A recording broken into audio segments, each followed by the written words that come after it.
Hey, hi guys, welcome to our second vlog.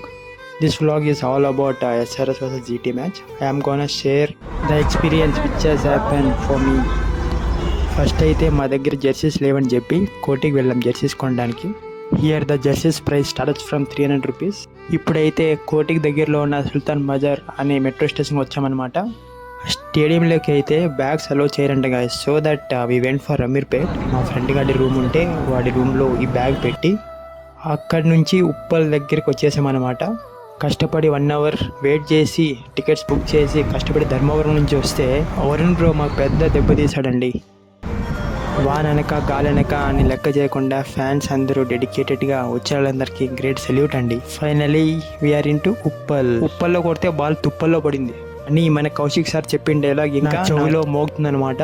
వర్షం అయితే starting నుంచి ఎండింగ్ వరకు అలానే పడుతూనే ఉంది కంటిన్యూస్గా. ఒకే రాక కష్టపడి వస్తే ఇది బ్యాడ్ లక్ గుడ్ లక్ కూడా మాకే అర్థం కావట్లేదు రా బాయ్. నా సిచ్యుయేషన్ ఎలా ఉందంటే ఒకవైపు ఎస్ఆర్హెచ్ క్వాలిఫై అయ్యిందని ఆనందపడాలో లేక ఎస్ఆర్హెచ్ పర్ఫార్మ్ చూడలేదని బాధపడాలో కూడా అర్థం కావట్లేదు. చూడలేదేమో కానీ బట్ నైట్ షో మాత్రం ఫుల్గా ఎంజాయ్ చేసాం గైస్. అసలుకి 3 hours ఒకటే మ్యూజిక్ ఒకటే కొడుతున్నాడు DJ. The most awaited moment Pat మామని అండ్ కుక్కడపల్లి క్లాస్ అని అయితే చూసామన్నమాట. దూరం నుంచి వచ్చి వర్త్ మ్యాచ్ అయితే అబాండెడ్ అయ్యిందనమాట. ఎస్ఆర్హెచ్కి అయితే 1 పాయింట్ వస్తుందన్నమాట. ఆ 1 పాయింట్తో క్వాలిఫై అయిపోయాము. This is all about the second blog. Thank you, bye.